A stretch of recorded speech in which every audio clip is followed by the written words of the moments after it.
All right. Everyone back in the gulag. Okay. So defining a downtrend, right? Now, the downtrend is completely opposite to the uptrend. We have when candles are making lower lows and lower highs. When price is trending bearish, it needs to respect the highs of the previous candles. This is really important. Let's say we have a resistance forming up over here. You have a candle moving bullish, right? Man, Rakil should have really made these colors better. Okay, so candles are moving bullish. We're approaching a resistance. Now, when candles are approaching resistance, when you have a candle forming like this at resistance, you have to understand now, since this candle is forming, there was a time when this candle was something like this before it closed, It was something like this. And when you have a candle something like this above resistance, when it's open, this is really important. When a candle is open and it looks like it's pumping through resistance, you have to wait for it to close. Because you never know, it just wicks down and closes under resistance. By a show of hands, who have gotten caught buying above resistance and seen candle close back inside? I know I have, man. I have. I'm like, man, shit, I got the best position, but in the opposite direction. I got to buy it, but it's a wick entry and price now dropping down. So it's really important. You always have to wait. Now, sometimes when you're looking at a high volatile pairs like GJ or GP or let's say like GU or USD some cowboys trade USD, man. I don't know how. Salute to you if you trade USD, but if you're looking at high volatile pairs, now sometimes price does break through resistance and it doesn't come back. It happens, and that's just the way how market moves. But most times it will always respect resistance. So what we're going to talk about is we're going to talk about the simple concepts, right? We're not going to go over what to do when it's breaking when it's not doing retests and something like that. So actually, we're going to touch on those things too. So let's say that you had this candle close and it closed below a resistance, right? Or actually it closed at resistance. Now, there's no buy over here. And the only reason there's no buy over here is that because the candle is closing with a small body, right? This is also really important. When you have candles closing with small bodies, most of the time it means that there's less volume, right? If a candle is closing bullish and it's closing with a small body, this is an indication that volume going up, it may be dying down a little bit. So that's when you can kind of get like an impression that, okay, you know what, this candle is weakening now, we might see a change in direction. So when this is a 30-minute time frame, or if this is a 1-hour time frame and it's coming up to a resistance and you got a candle closing like this, in my mind, I'm thinking that, okay, maybe this is where I can look for a sell. But I have to wait for a candle to close bearish. So if you have a candle closing like this, now you're going to say, okay, you know what? I got a candle closing bearish at resistance. This is a time for me to shine. Because not only this candle has broken the low of the previous candle, but it's also closed bearish at this resistance. Now, someone might say, oh, no, man, we're in an uptrend. We're at resistance. It's going to break resistance and I'm going to take buy. Don't listen to that person. That person may be right 10% of the time, 20% of the time, because if you got a 30-minute or the 1-hour candles closing under resistance with the confirmation of a bearish candle, there's a very high probability the next candle will respect the high and it will make a lower low and a lower high. Now, I'm not just saying this. We're going to go over examples as well, so you can see it works. And then, you have a candle coming down, just making a lower low and a lower high. Now, sometimes what guys may do is they'll be like, okay, well, you know what? I got a candle closing bearish at resistance, but I want to wait for a little bit more confirmation, right? And if you're one of those people who are waiting for a little bit more confirmation, you really have to take the chance. This is your confirmation right over here. This is the confirmation you're getting. If you're waiting for another confirmation, then maybe this is your confirmation. If this is your confirmation, and if you're taking a sell right over here, now your stop loss is right up over here above the candle high. When you're taking sells in mid-range, right? If you're taking sells in mid-range, not only that's risky because now your stop loss is a little bit bigger, but you're also taking a sell while the move is already half done, while it's already moving on that time frame. So now if you're taking a sell right over there, maybe you get maybe like 6, 7 pips down here, and then what happens after that? You get another small move, and then you have a little bit of a retracement, right? But if you were taking sells right when you had confirmation, right now you're in a much better position, because if you took a sell right over here, your stop is above the previous candle. Because your stop is above the bearish candle, because now you're not expecting the next candle to break the high of the previous candle. Very, very, very important. I use this concept every day. Every day I use this concept. If you have a bearish candle, you want the next candle to respect the high of the previous candle, which is why we have a downtrend. Again, I'm going to reiterate, a downtrend, price makes a low, makes a lower high, makes a lower low, makes a lower high, makes a lower low. That's an example of a downtrend. When candles are moving the same way, you have a downtrend. Just as we talked about when price is moving bullish in our previous example, we talked about, okay, you want to have a buy right at support, right? If you can't have a buy right at support because there's no confirmation, you want to have a buy when a candle closes bullish at a support. Same way here, when candles are moving down, you want to buy right at resistance. No, you want to sell right at resistance, right? So you're waiting for candle to close bearish. Now you're close to resistance taking a sell, right? Let's say you have a sell running at this candle right over here, right? Price is moving down, price is heading down. You're like, okay, perfect. You know what? We're in profits. I caught this 30-minute candle. I closed 70% of my positions, and now price is in profits. My stops are at break even. Perfect. If it runs for a swing trade, that's awesome. And now you have candle closing bullish, right? Now, if you're in sells, someone might say, oh, you know what? I'm going to hedge this position. I'm going to take a buy right over here. That's the worst thing you can do ever while you're trading. I've done this. I know a lot of other people have done this as well.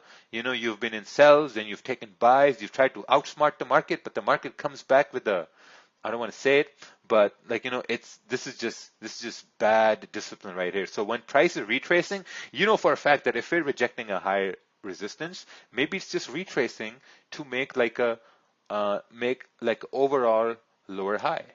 So as you see, as the candle bodies are getting smaller, and once you see candle closing in your direction, boom, you're like, perfect. I have a runner running. My runner hasn't gotten stopped out yet. So this is another, maybe an opportunity where I can enter another sell. Because now if I enter another sell, I'm expecting the next candle to respect the high of this candle. So now you're going to place your stop right over here. And when you're placing your stops, what I recommend in terms of risk is that, let's say if you have one lot running, right? Let's say you have one lot running at this position right over here. Maybe reduce your risk on the second position. Maybe you want to reduce the risk, because you have to understand the profits that you secured as price moved down, you don't want to risk those secured profits in the second position, right? Let's say you had a one lot and you secured $75, and now you don't want to risk $75 in this second position. Maybe you want to risk $25. If you take a sell over here and you have a stop loss up over here, you're telling yourself, okay, you know what? Let's say here, you're telling yourself, hey, Nate, maybe I want to risk $25 if price comes up and if it doesn't work out. So this way, even if this trade fails, overall, you've secured $50. Makes sense? But if you're risking $75 in the second one, and if price comes up and hits a stop loss, man, you've lost all profit. You've lost all profit. Like, not only you had money in your pocket, you've allowed the market to not only take money out of your pocket, but you've also allowed it to take even more money out of your pocket. So you really have to keep that in mind. A lot of people, they lose profits on second trades and third trades. You always have to secure profits. Make sure you don't put your profits on the line. I mean, you can, but not the whole thing, like maybe a portion of it. So you have a candle closing bearish, and now you're expecting the next candle to make lower lows and lower highs. You're expecting it to do that. Once it moves down, you're like, okay, perfect. I had an entry. Maybe I had an entry right over here. Price has made a minor resistance right over here, and now we may continue to go down. And then if price starts to go down, perfect. If price starts to come up, you've already secured profits. So you're adding entries in downtrends once you see a minor resistance is forming, provided if you already have a position running. Man, sometimes what may happen is, like, let's say if you have a sell running from up over here and a candle wicks a little bit higher and it stops you out. You know, that can happen too. You might get stopped out. Someone may have a question in their mind, what if you get stopped out? Well, if we get stopped out, and if you're not getting emotional about the trade, you're just very calm, you're collected, you're like, okay, I got stopped out, no problem. If we create a minor resistance here, when a candle closes bearish again, I think I can take a second entry. Make sense? You can say, okay, you know what, I can take a second entry because now this makes sense. But if you get stopped out and you're getting emotional and you're like, oh shit, man, now I got to take a buy. You take a buy, candle closes bearish, goes down. I mean, that's no good. So you have to be very, very logical with when you're taking losses. You have to understand when you take one loss, right? The institutions, the markets, the brokers, they're all clapping. They're all clapping because you took a first loss and they know now you will take a second trade and a third trade and a fourth trade, and they will start counting their paper. They'll be like, okay, you know what? This guy took a loss. And now there's an 80% chance he will take 6 more trades and he will take 6 more losses and he will blame himself about it. And we will just take his money and be happy about it. So whenever you take a loss, just stay calm, wait for the candle to close. A lot of times when go full retard mode in the markets with losses, after the fact, when you look at the charts, you're like, oh man, you know what? This made perfect sense. I could have just stayed calm and maybe waited for something I should have waited on, then it would have been all okay. So this is my advice for anyone. Like, if you're taking losses, if you take first loss, just wait for the candle to close, wait for the 30-minute to close or wait for the 1 hour to close, and you will see something different. So perfect, right? We had candle moving down. Now, what will this look like on a higher time frame, right? So let's say you have a bearish candle, man. He really need to change the colors to red. Okay, so when you had a candle going bearish right over here, right? This is the start, let's say, of the 4-hour candle right here, right? Start at the top, which is the start at the top, either right over here or either right over here. It doesn't really matter, right?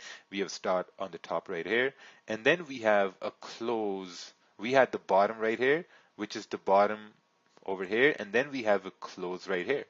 Now, when this 4-hour candle closed, it wicked up to close, which means on a smaller time frame, you had a bullish candle, right? Which is why you had bearish, bearish, bearish, bearish, 4-hour candle moved down, and then you had the bullish candle. Right? See, price moved up, so the 4-hour candle moved up to make a lower wick, right? Which is very important. Candles make lower wicks and top wicks. And then now you're like, okay, for the next 4-hour candle to move down, you need the market structure to turn bearish, right? This is a problem which a lot of people have, is that now when you have a higher time frame candle closing bearish, you don't know when to sell.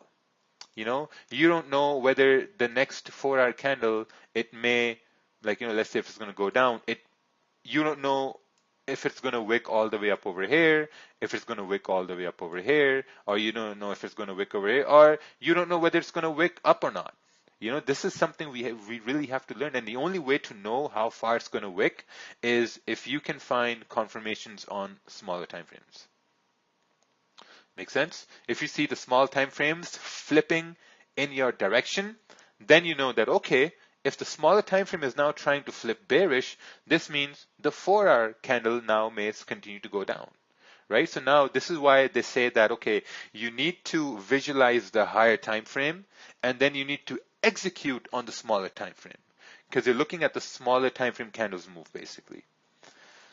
So let's just remove this, and let's look at the next 4-hour candle. Next 4-hour candle wicks up and continues to move down, and the 4-hour candle, this wick up was these candles moving bullish on the smaller time frame, and as the 4-hour candle started to come down, this was the close on the smaller time frame bearish, which gave you confirmation price may continue to go down. And then, on the live stream, you're going to say, oh yeah, now look guys, this candle has closed bearish, and now we will come over here and the 4-hour will fill the wick and everything's going to be okay, and the candle moves down.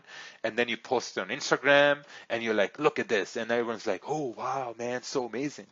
So there's nothing amazing. You're just looking at the way candles are closing and you're just kind of like visualizing it happening, So I think these were like really good examples of like downtrends and uptrends. I think after we're done from this webinar, you'll have to watch this like maybe 3-4 times to really kind of like understand it and like absorb the information. So let's move on to the next section. Next we have defining consolidation. Now, how do you define